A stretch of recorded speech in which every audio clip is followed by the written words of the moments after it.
I arrived for my first day early because that's what you do when you're trying to start over. New job, better title, better pay. I'd ironed my shirt the night before like it would somehow keep everything in place. The building looked exactly like the kind of place people brag about working for. Clean glass, a lobby that smelled like citrus and expensive air, a wall with the company values in brushed metal, integrity, clarity, ownership. I remember that last one because it came back later, like a punchline. At the front desk, the receptionist smiled and asked for my ID. She typed for a second, then frowned in a way that was almost invisible. "One moment," she said, still smiling. I didn't think anything of it. Systems glitch all the time. First days are always messy. She handed me a temporary visitor badge and said, "They'll be with you in a minute." So I stood near the couch, backpack on, trying not to look like I was waiting. People walked through the lobby with coffee and laptops and that casual confidence like they belonged. I watched them and tried to imagine myself looking like that by next week. I checked my phone once. No messages, no welcome text, no update. My hiring manager's calendar invite said 9 a.m. orientation with HR, then team introductions. It was all scheduled, all clean. Then the side door opened and a woman stepped out fast like she was late, clipboard in her hand, HR badge on a lanyard. She looked tired in the way people do when they've spent too many years doing difficult conversations for a living. She glanced at the receptionist, then at me. "Are you, Her eyes dropped to the clipboard. "The new hire?" "Yes," I said, stepping forward. "I'm..." "Okay," she cut in, polite but rushed. "Come with me." No handshake, no introduction, just turn and walk. I followed her past the elevators, past the open office area where rows of desks stretched into the distance. A few people glanced up. That's when I felt it, this tiny, sharp awareness that I was being watched. Not curiosity, recognition, like someone had already decided what I was. She opened a small conference room with frosted glass and motioned me inside. No windows, one chair, a table that looked unused, an envelope placed dead center like it had been measured. The door clicked shut behind me. She sat across the table and finally spoke like she was reading from a script. "Before we begin," she said, "can you confirm your full legal name?" I gave it to her. She typed slowly, carefully, like she didn't trust the spelling. Then she looked up. "I'm Dana," she said, "Human Resources." I waited for the part where she said welcome. She slid the envelope toward me. "I'm going to be direct," she said. "This role is being eliminated, effective immediately." For a second, my brain didn't translate the sentence. It just sat there like a foreign language. "Eliminated?" I repeated. "I just arrived. I haven't even..."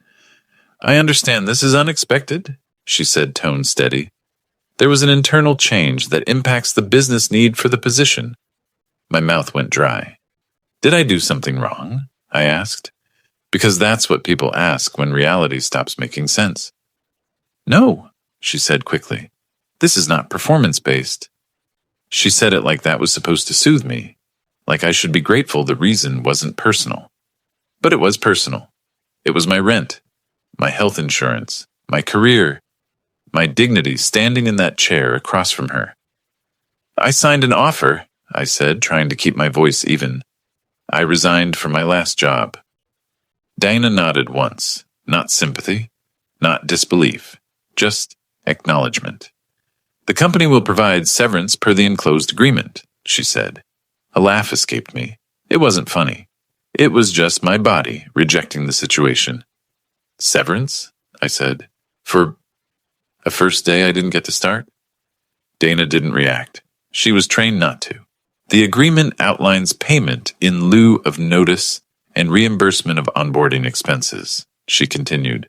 "You will also receive information regarding continuation of benefits." My hands felt strange as I opened the envelope, like they belonged to someone else. Inside was a printed termination letter dated today. It said my employment would end immediately.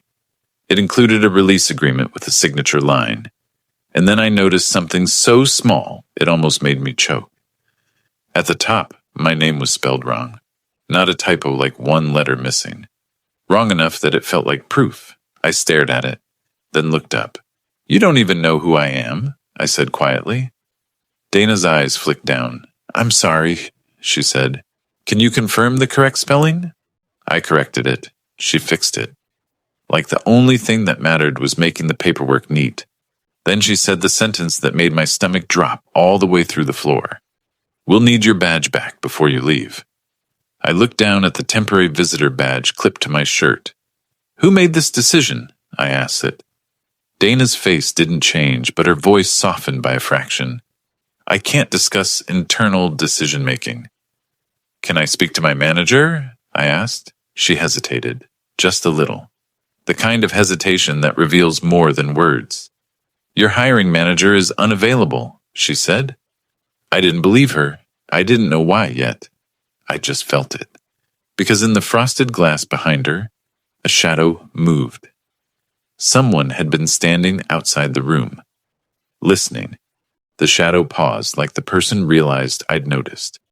Then it moved away down the hallway. Dana didn't look back. She didn't acknowledge it. She just kept her eyes on me like she was waiting for compliance. And in that moment, something in me shifted. Not anger, not panic. A cold, clear understanding. This wasn't a mistake. Mistakes come with apologies and confusion and people scrambling to fix them. This was prepared. A pre-printed envelope.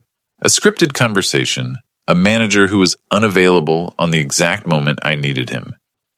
HR didn't even know my name yet, and they were already ready to erase me. I set the papers down carefully and asked the only question that mattered now. If the role is eliminated, why did you hire me at all?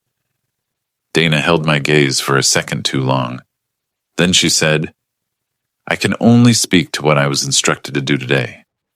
And that was the first time I realized I wasn't being fired because I failed. I was being fired because someone higher up wanted this job and my presence. Gone before anyone asked why. And I promised myself, sitting in that windowless room, that I wasn't going to leave quietly without understanding who decided I was disposable. Because if they could do this in 14 minutes, they'd done it before. Outside the building, the air felt too sharp, like the cold was trying to wake me up from a dream I couldn't afford. I stood on the sidewalk with my backpack still on, staring at the lobby through the glass. People moved inside like nothing had happened, like I hadn't just been erased before my first coffee. My phone buzzed. Unknown number. "Do not contact anyone at the company. You will be paid according to the agreement." It wasn't written like HR. It wasn't gentle. It wasn't even pretending to be kind. It read like a warning. I didn't reply. I didn't call back. I just took a screenshot and saved it. In a folder called First Day. Because if I'd learned anything from working in corporate spaces, it was this. If someone tells you not to talk, it usually means the truth can't handle daylight. I got into my car and sat there with both hands on the steering wheel, like I needed to prove I was still in control of something. Then I opened the offer letter again. Not because I'd forgotten it, because my brain needed to find the part that explained how a job could disappear in less time than it takes to park. Role: procurement operations. Lead. Start date: today. Hiring manager: Victor Harlan. I searched his name on LinkedIn. His photo was the kind of picture executives use when they're trying to look approachable. Crisp suit, slight smile. The background blurred like the world existed to make him look sharp. He had posts about building resilient teams and doing the right thing even when it's hard. I tapped his company email from the signature on my interview thread and wrote a simple message.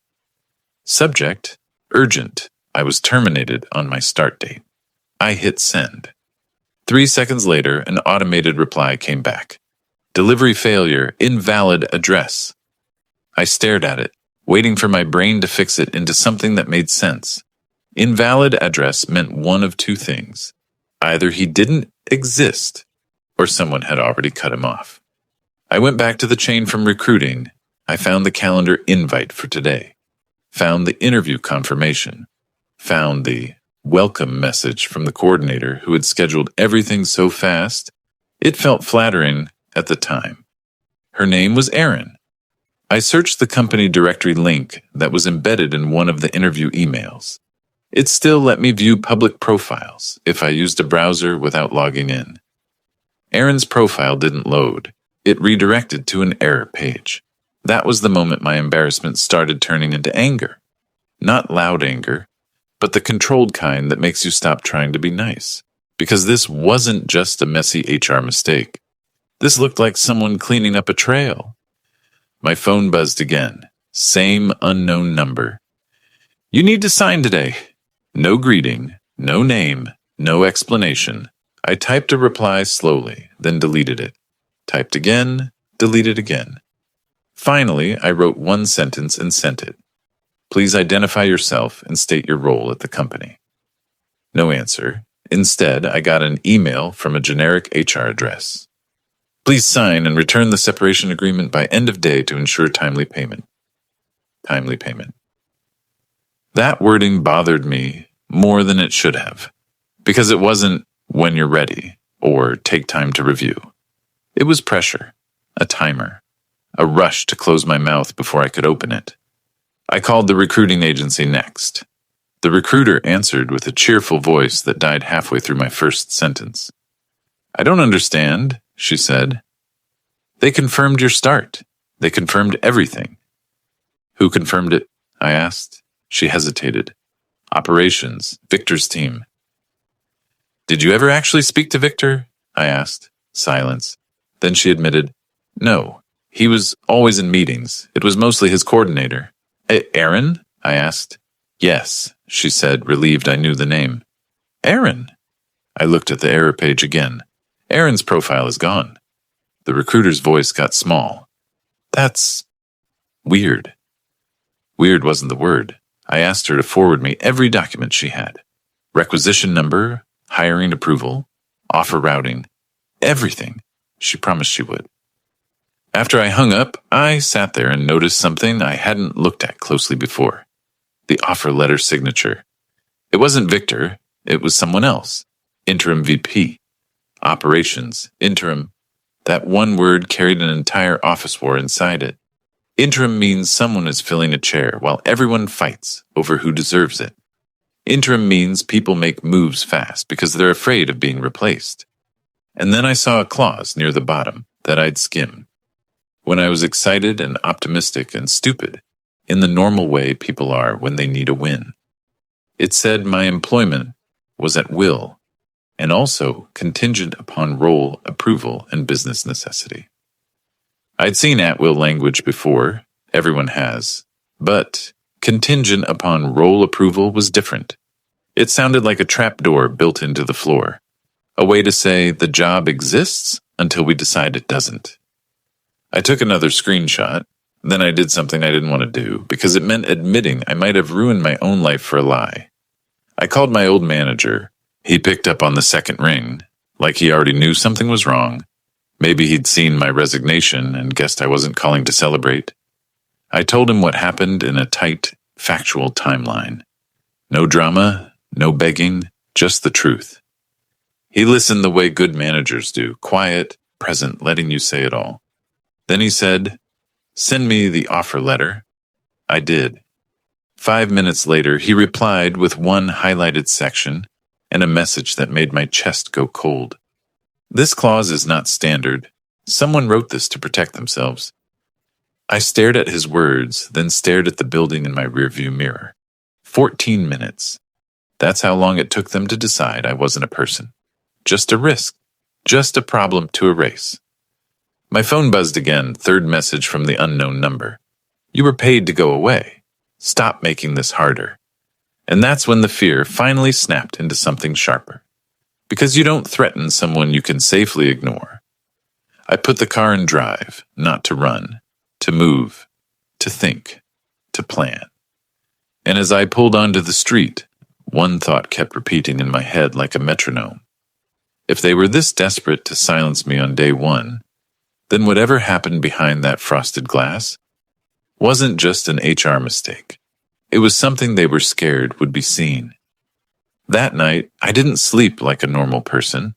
I slept in fragments, waking up with the same image in my head over and over, that envelope already waiting on the table, like my life had been scheduled for deletion. In the morning, I did the only thing that stopped me from spiraling. I made a list, not feelings, not theories, facts. I arrived, I was terminated. HR didn't know my name. A manager's email bounced as invalid. Someone texted me to stay quiet. A shadow listened outside the room. When you put it in bullet points, it stops being bad luck and starts looking like a system. I opened my laptop and pulled up every email from the hiring process, every calendar invite, every excited to have you message, every attachment. I wasn't looking for revenge yet. I was looking for the first crack in their story. It didn't take long. There was a thread from the coordinator, Aaron, sent late at night, the day before my start. Victor is traveling, but he wants you started immediately. Please complete paperwork tonight so we can lock the start date. Lock. That word mattered. People don't lock a start date unless they're racing something. I forwarded the thread to myself and saved it. Then I opened the interview invite. I clicked the company logo at the bottom, the kind that usually takes you to a generic page. This time it took me to an internal-looking portal. Not the public site, not a normal page.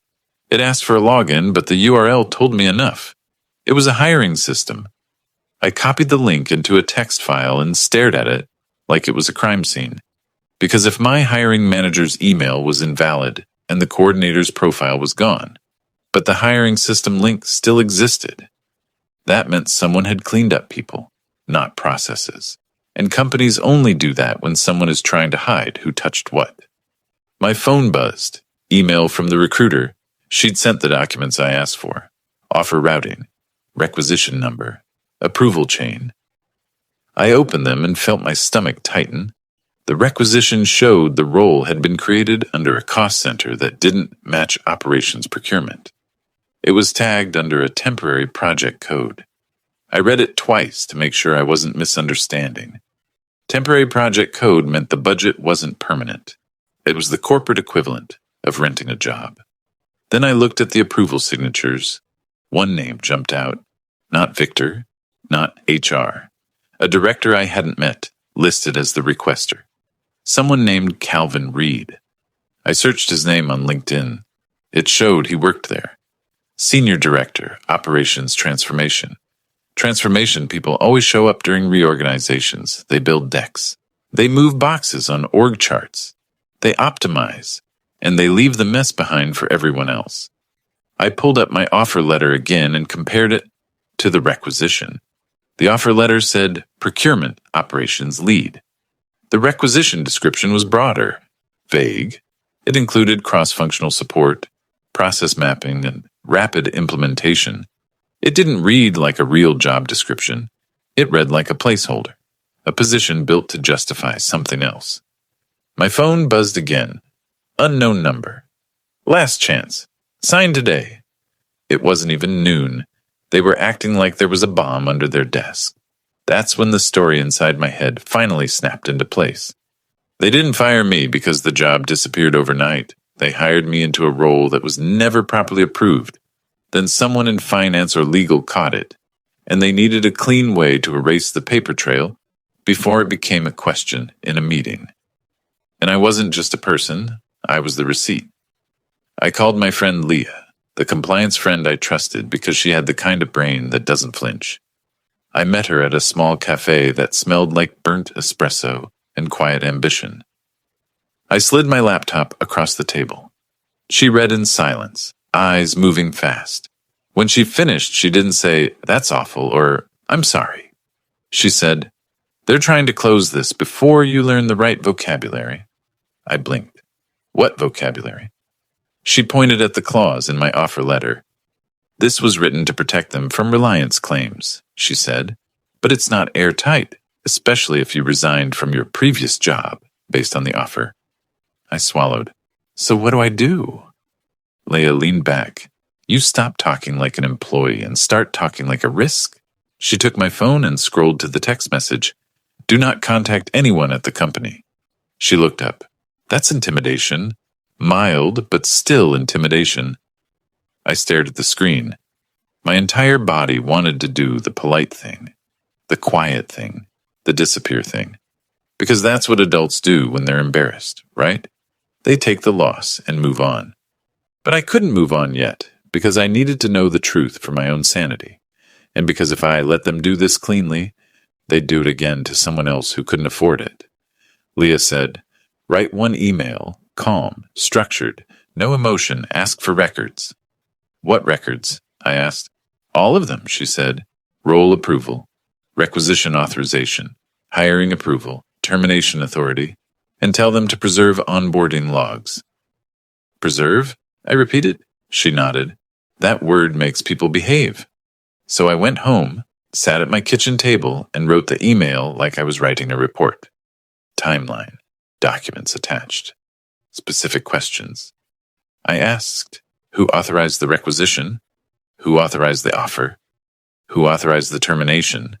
Why was my manager listed if his email was invalid? Why was I instructed not to contact anyone? Then I added one sentence Leah told me to include. "Please preserve all records related to this hiring and termination decision, including messaging logs and approval routing." I sent it to HR. I sent it to the interim VP's public email format, guessing based on their naming convention. I sent it to the legal intake email listed on their website. Then I sat there staring at my sent folder, heart thudding like I'd just crossed a line. And within an hour, my phone rang. Not an unknown number this time, the company's main line. I answered. A woman spoke with careful warmth, like she'd been trained to sound human without becoming vulnerable. "Hi," she said. "This is Mara from Employee Relations. I understand there was some confusion regarding your start date." Confusion. It was such a small word, but it landed like an insult. Because nothing about an envelope waiting in a windowless room was confusion. I kept my voice level. "It wasn't confusion," I said. "It was a prepared termination." Silence on the line, just long enough for me to hear someone else breathing near her. Then Mara said, "We'd like to discuss a resolution." Resolution meant money. Resolution meant containment. Resolution meant they were now treating me like the thing they were afraid I might become, a problem that wouldn't stay quiet. Mara continued, "Can you join a call tomorrow morning? It will be brief." I looked at the notes on my table, my timeline, my screenshots, my documents, and I realized something that felt both terrifying and clean. They weren't calling because they cared. They were calling because the moment I used the words "preserve records," someone important had read my email and decided this needed to be controlled. I agreed to the call. Then before I hung up, I asked one question. "Who asked HR to fire me on my start date?" Mara paused. "I'll address that on the call," she said, and the way she said it told me she wouldn't. After we hung up, I sat there for a long time, staring at my laptop, because if employee relations was involved now, then this was bigger than a botched hire. It was internal politics, and someone was about to try to pay for my silence. The call was scheduled for early morning, which felt deliberate. Less time for me to talk to anyone. Less time for me to think. Get it done before the workday starts, like a cleanup task. I didn't dress up. I wore a plain dark sweater and sat at my kitchen table with my laptop, a glass of water, and my notes arranged in order, like I was preparing for a deposition. Mara joined first. Same careful warmth in her voice. Same professional face that never fully commits to emotion. "Thank you for meeting," she said. "We want to resolve this quickly and respectfully." And then two more boxes appeared on the screen. One was Donna from HR, the woman who had slid the envelope across the table like it was a routine. The other was a man in a suit with a neutral background and a smile that didn't reach his eyes. "Good morning," he said. "I'm outside counsel for the company." Outside counsel. That one detail told me everything. Companies don't pay lawyers by the hour because of confusion. They pay lawyers because they're scared of what the truth looks like on paper. Mara opened with soft language, like she was wrapping the situation in bubble wrap. "We regret that your onboarding did not proceed as planned," she said. There was an internal organizational adjustment. I didn't interrupt. I just wrote down her exact phrase. Not, "We terminated you." Not, "We rescinded the offer." Did not proceed as planned. The lawyer leaned forward slightly, as if his posture was part of the negotiation. "We'd like to offer you an enhanced severance package," he said, "in exchange for a full release of claims and confidentiality." I stared at him for a second. Then I asked, "Why are you offering enhanced severance for a job I held for less than an hour?" He smiled like I'd asked something impolite. "As a gesture of goodwill," he said. I nodded once. "A gesture of goodwill usually doesn't require outside counsel," I replied. Mara's expression tightened a fraction. Dana stared down at her screen like she was avoiding eye contact with her own actions. The lawyer's smile stayed in place. "You are free to consult with your own attorney," he said, smooth and calm.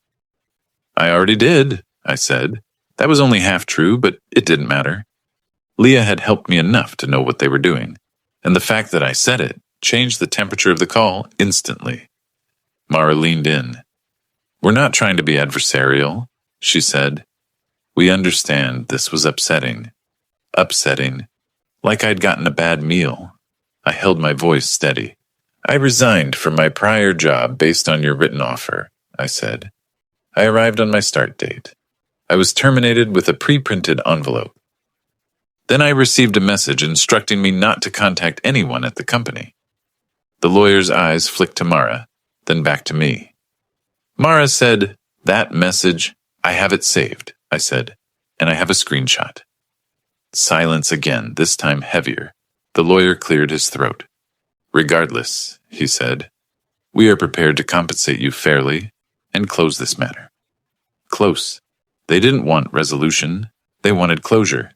A sealed box. No air, no light. I asked, "Who authorized the hire?" Mara's smile stayed fixed. "That information is internal." I asked, "Who authorized the termination on my start date?" Dana finally spoke. "I acted on instruction." "Whose?" I asked. Donna looked at Mara. Mara's voice stayed polite. "We're not going to discuss individuals." I leaned back slightly and looked directly into the camera. "Then I'm not signing anything," I said. The lawyer's expression cooled. "If you choose to escalate, you'll be spending a lot of time and money," he said, "and it may affect your ability to work in the industry." There it was. Not a threat in words that could be quoted as a threat, but a message designed to land in my chest and make me fold. My hands stayed still on the table. "Please repeat that," I said. He blinked, like he wasn't used to someone asking him to put his pressure tactic back into the air. "I'm simply informing you of the practical reality," he said carefully. "No," I said. "You're suggesting consequences if I don't cooperate." Mara jumped in quickly. "We're not suggesting anything like that. We want to make this right." I didn't raise my voice. I didn't get dramatic. I just said, "Then answer my questions in writing. Who approved the requisition? Who approved the offer? Who instructed HR to terminate me before I was onboarded?" Dana's jaw tightened. The lawyer said, "We won't provide that." "Then we're done?" I said. Mara's tone shifted slightly, less warm, more urgent. "Can you at least review the enhanced offer?" she asked. The lawyer shared his screen and pulled up a revised agreement. More money, longer benefits coverage. A line about a mutual non-disparagement clause like we were equals in this situation, but the core demand stayed the same. Release and confidentiality. I scanned it quickly, then said, "If you want me to sign, I need a neutral reference letter from a senior leader and written confirmation that this termination was not performance-based and was caused by internal authorization issues." Mara hesitated. The lawyer frowned for the first time. "That's not something we typically provide," he said. "Then you don't typically fire people before you learn their name," I replied. Dana's eyes lifted sharply. Mara stared at me like she was recalculating. The lawyer's voice went colder. "We can offer you compensation. We cannot offer you admissions." "Then you don't get my signature," I said. A long pause. Then Mara said, We will follow up. I ended the call politely and immediately did what Leah had warned me to do. I documented it. I sent an email recap to Mara, Dana, and the legal intake address. No emotion, no adjectives. Just a factual summary. Participants. Time. Offer made. Key statements. Requests I made. Their refusal to answer approval authority. I attached the screenshot of the text message again. Then I waited. Not in a passive way. In the way you wait when you've already chosen your next move. By afternoon, Mara emailed me back. Please refrain from contacting additional employees. All communication should go through employee relations. So they were still trying to isolate me. That confirmed what I already believed. Someone inside didn't want me speaking to the people who would tell me what really happened. I filed a formal complaint with the state labor agency that same day. Not a social media post. Not a public rant. Not anything that could be dismissed as emotional. A structured complaint with documents. Offer letter. Termination letter. Timeline. Not screenshots of the instruction to stay quiet. Proof I resigned from my prior job. I didn't accuse anyone by name. I didn't guess motives. I simply described what happened and asked for investigation. That created something they could not undo with a phone call, a file number. 2 days later, my phone rang. Caller ID, the company's main line. I answered. Mara's voice sounded different, less scripted. We'd like to set an in-person meeting, she said, with the interim vice president of operations, interim VP. So it had finally reached the person whose signature was on my offer letter, the person who could either clean this up properly or let it become a problem that climbed higher. Mara added carefully, "This is an opportunity to resolve the situation." I looked at my notes, my screenshots, and the state complaint confirmation. Then I said, "I'll be there." After we hung up, I sat in silence for a moment, feeling the strange mix of fear and clarity, because I knew what was coming next. Either they were going to offer me enough to bury this, with a reference letter and written language that protected my future, or I was going to learn exactly whose decision it was to erase me in 14 minutes. And either way, I wasn't walking into that meeting as a new hire anymore. I was walking in as a liability they couldn't ignore.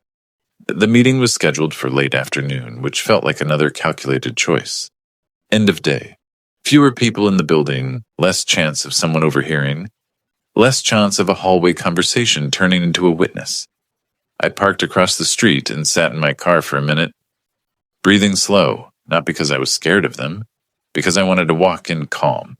If you show anger in corporate spaces, they write it down and call it behavior. If you show control, they call it professionalism, and they have less room to twist your story. Inside the lobby, the receptionist looked up and froze for half a second when she recognized me. That tiny pause told me she'd heard something. Mara met me near the elevators. Different outfit, same careful expression. She didn't offer small talk this time. She walked briskly, like we were late to a meeting that mattered. We didn't go to the small frosted room. We went to a top-floor conference room with real glass walls and a skyline view. A long table, a speakerphone, a bowl of candy nobody touched, a pitcher of water that looked like it had been placed there for appearance, not comfort. The interim vice president of operations was already seated, Karen Doyle. She stood when I entered, shook my hand, and said my name correctly on the first try. That single detail, my name, spoken cleanly, hit me harder than I expected, because it proved something. They were capable of treating me like a person. They just hadn't wanted to. Karen didn't waste time.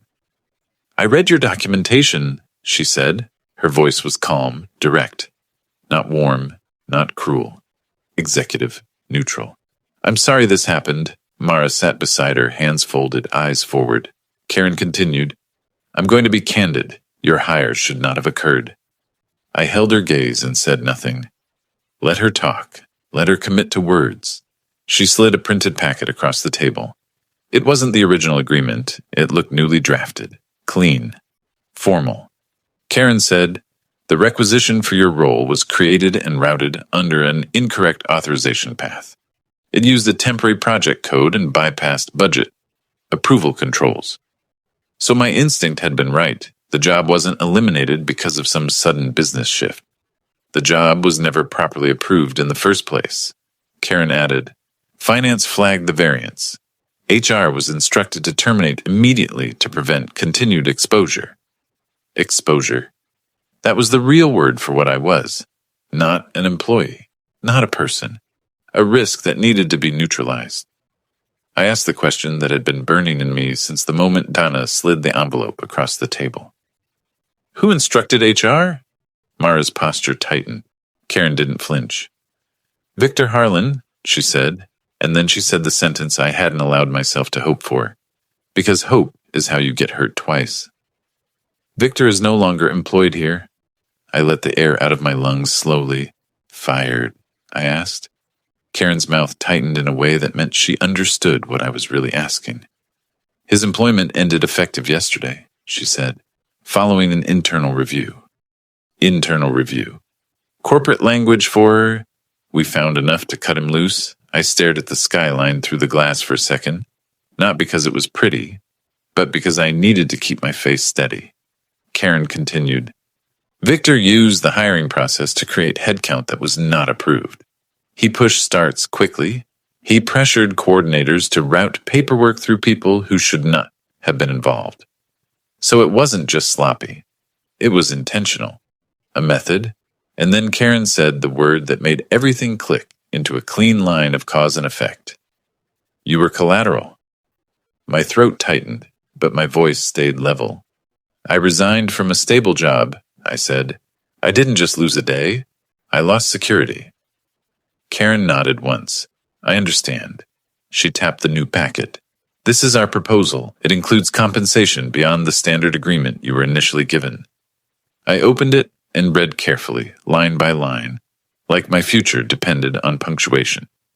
It included a lump sum payment equivalent to multiple months of pay at the salary in my offer letter, reimbursement for documented job transition costs, coverage for health insurance continuation for a defined period, a neutral reference letter signed by Karen Doyle, stating I was hired and that separation was not performance-based.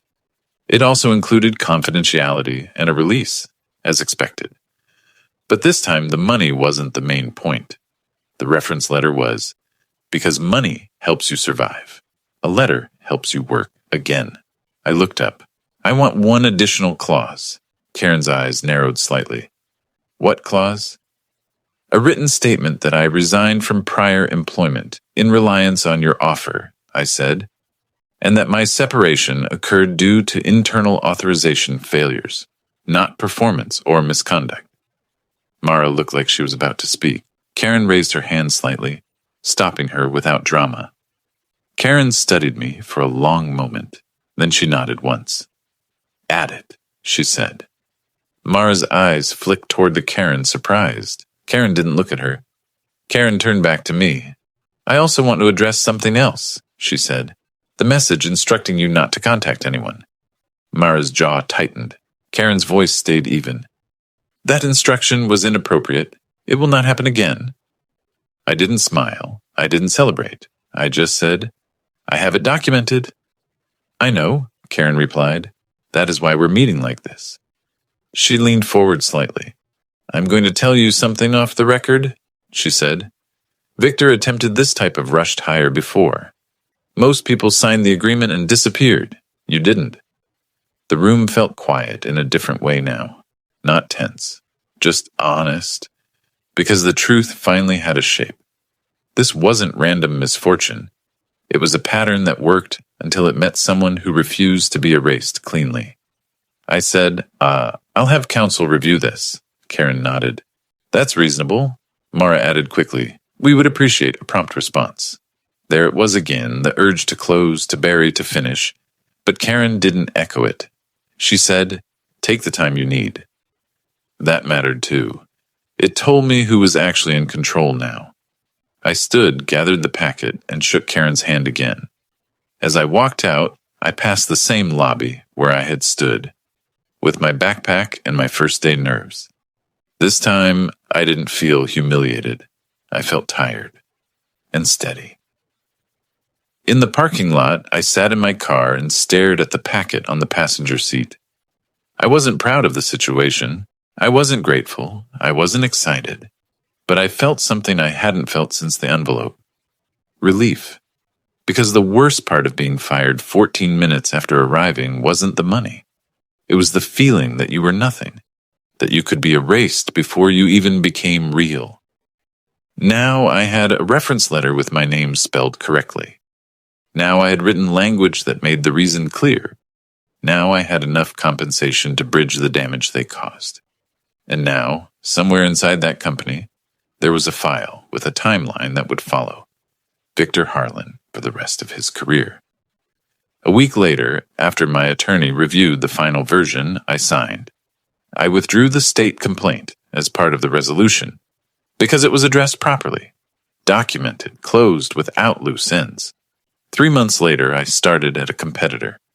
On my first day there, HR greeted me by name, handed me a real badge, and walked me to my desk.